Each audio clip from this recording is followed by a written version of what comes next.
They called him a thief. They called the cops. They dragged him through the aisles like a criminal. Cameras rolling.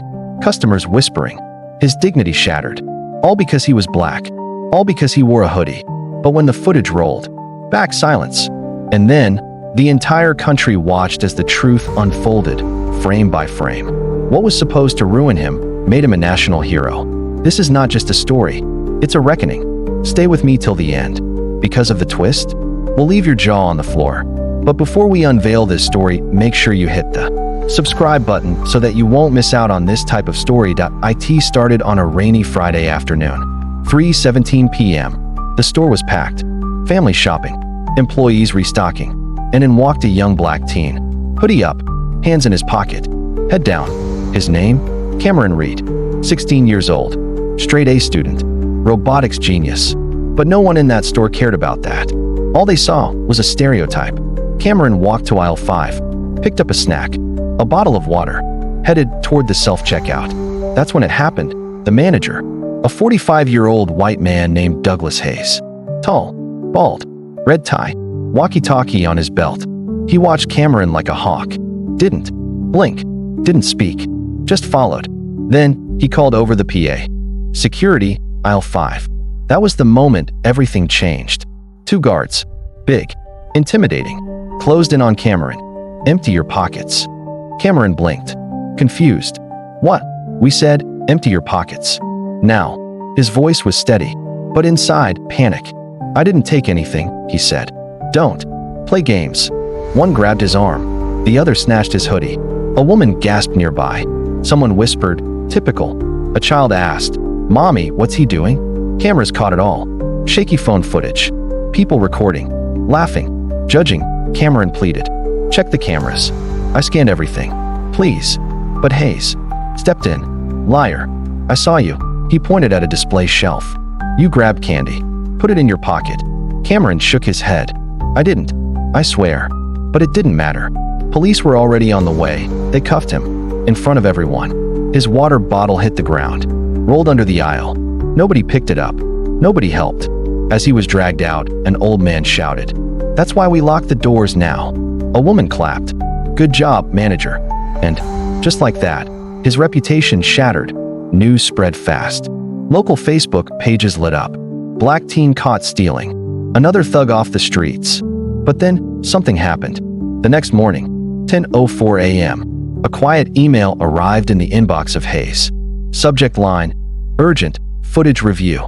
Sent from regional HQ. Someone had flagged the incident. A woman named Miss Elena Cruz, a district compliance officer. She had seen the footage. She had questions. Big ones. She demanded a second look. No cuts. Full timestamp. All angles. And what she saw flipped the entire story. Cameron didn't steal. He scanned every item. Twice. His card declined the first time. He rescanned. It approved. The supposed candy? Never touched. The pocket? Empty. The shelf Hayes pointed to? Still full. And here's the kicker. Another teen. Same hoodie. Same build. Had walked past moments before. He had taken the candy. Slipped it into his jacket. But Hayes never saw him. Never followed him. Why? Because he wasn't black. Elena made one call. Then another. The footage was downloaded. Stored. Shared. By 6 p.m., corporate was involved. Legal. Team alerted. Damage control initiated. But it was too late. Someone had leaked the footage. And it went viral. 1 million views in 3 hours. Black teen falsely accused. Watch the truth. TikTok, Twitter, Instagram. Exploding. BY morning. Hashtag Justice for Cameron was trending. Celebrities weighed in. Athletes. Activists. Lawyers. Everyone had something to say. Some called for boycotts. Others wanted Hayes fired. But Cameron? He didn't say a word. Until day 4. A press conference. Outside his school. Reporters packed. Cameras flashing. His lawyer spoke first. Then his mother. Then silence. Cameron stepped up. Calm. Poised. In a navy blue shirt. I came in for snacks, he said. I left in handcuffs. Because someone looked at me and saw a criminal. Not a student. Not a son. Not a human. Just a hoodie.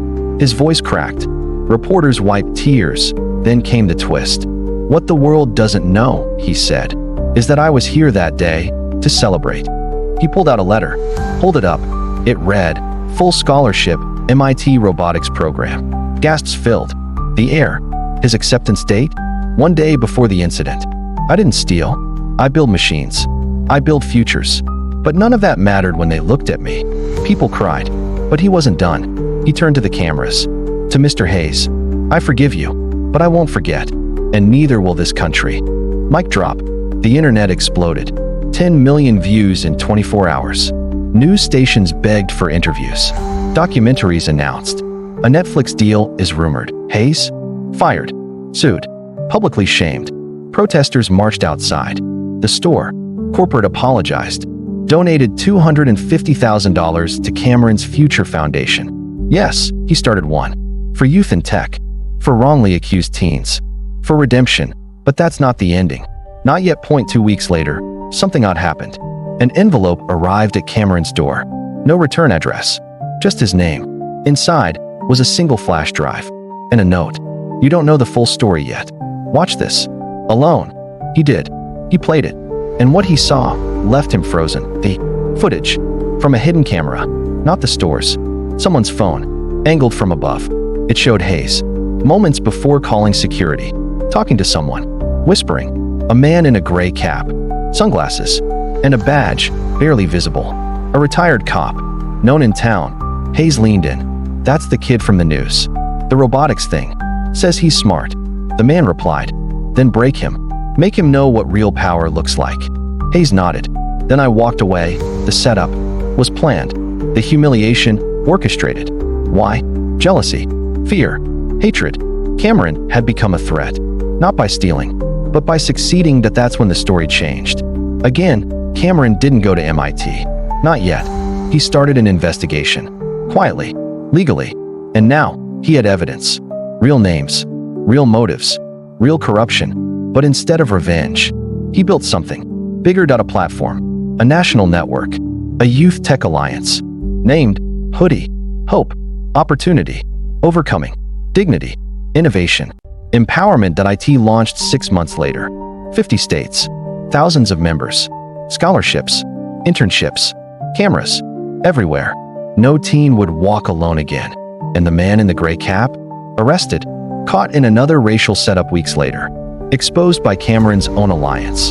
Full circle. Full justice. But one thing still lingers. One detail Cameron never speaks of. One file is still locked. One clip never shown. The part where Hayes looks directly into the security cam and whispers something. Just 2 chilling words. He knows. What did Cameron know? Why was he targeted before he even stepped inside? Why did that flash drive arrive anonymously? Who sent it?